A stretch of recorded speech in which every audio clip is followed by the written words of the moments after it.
Welcome to another episode of Mindful Mondays, the series where we share tips and tricks on how to live a more mindful life. I'm Kanchi Dheer. I'm the founder of Nama Meditation.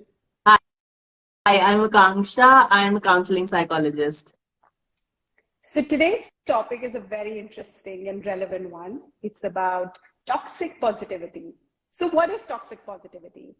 It is when we negate, suppress, or deny our negative emotions and experiences. And not only our own experiences, somebody else's experiences as well.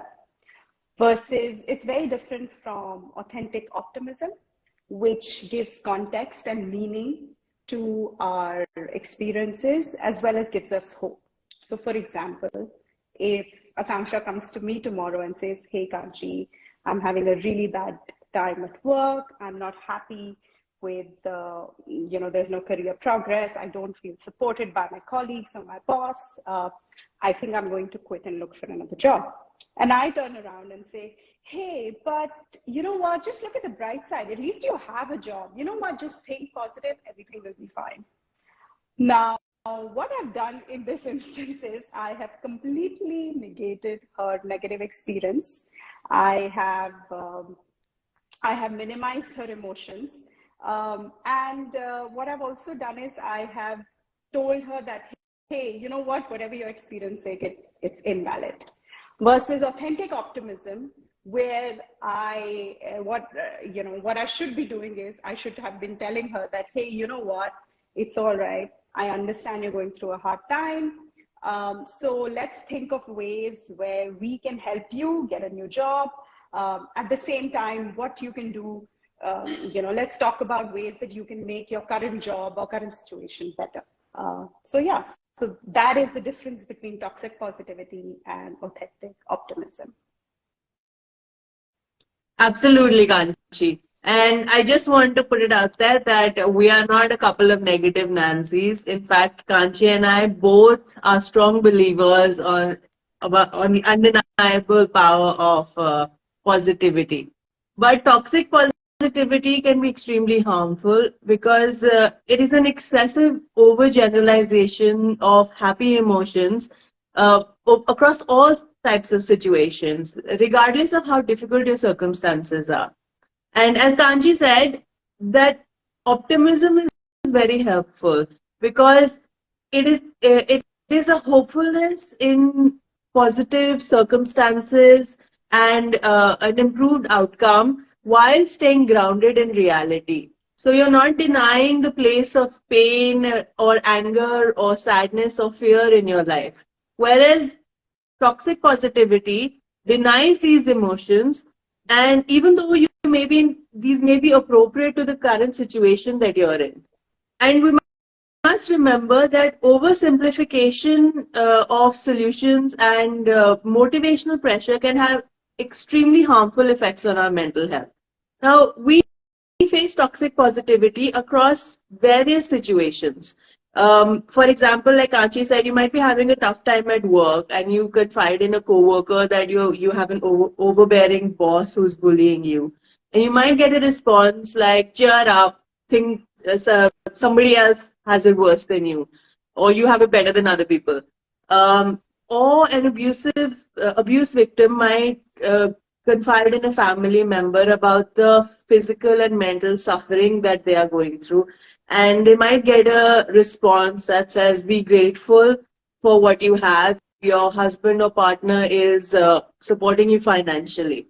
Or you might be having a cup of coffee with a friend and you confide in them that your dog died last week, or that a family member has a serious illness like heart disease or cancer. And you might get a reply like, think positive thoughts, or everything happens for a reason. Even on social media, there's a lot of toxic positivity going on.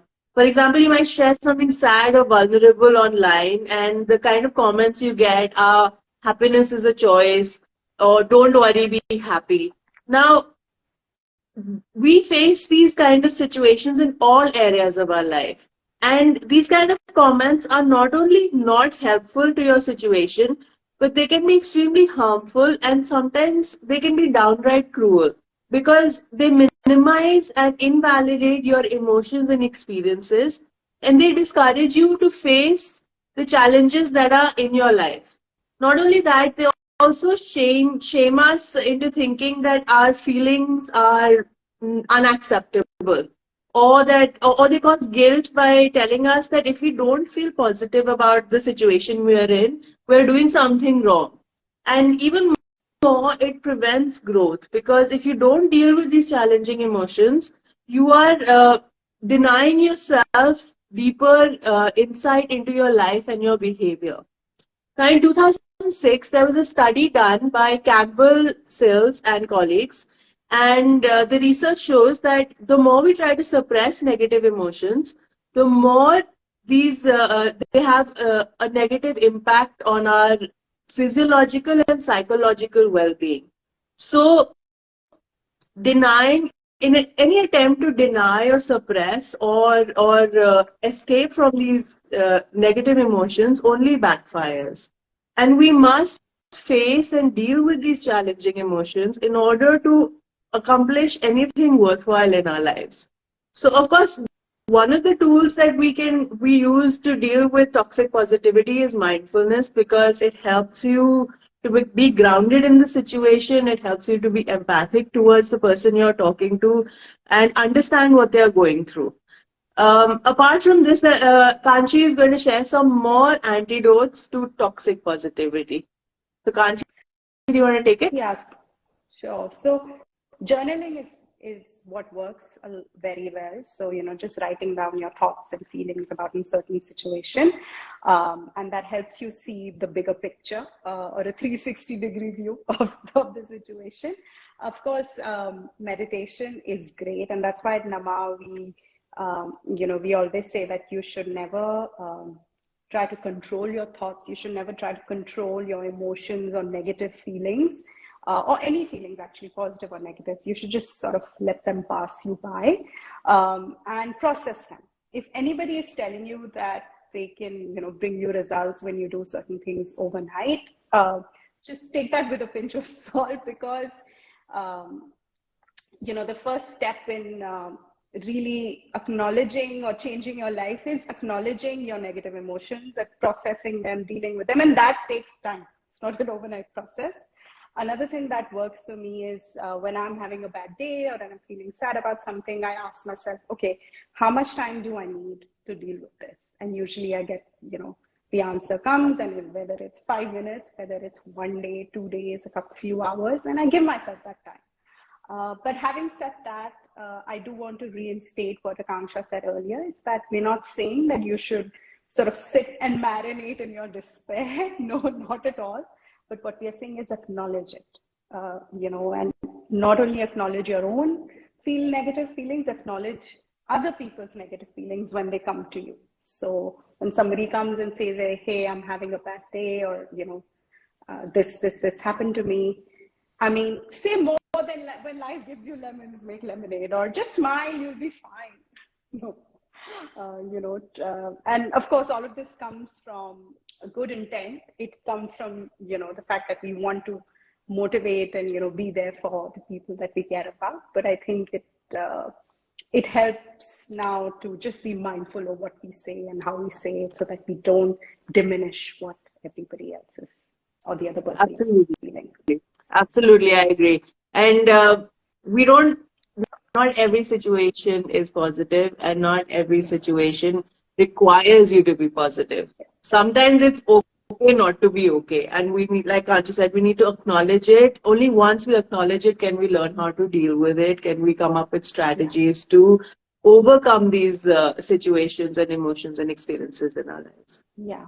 And, more we practice mindfulness or meditation and use these tips and tricks that we mentioned, yes, it does sort of make up problems or negative emotions, like gives them perspective.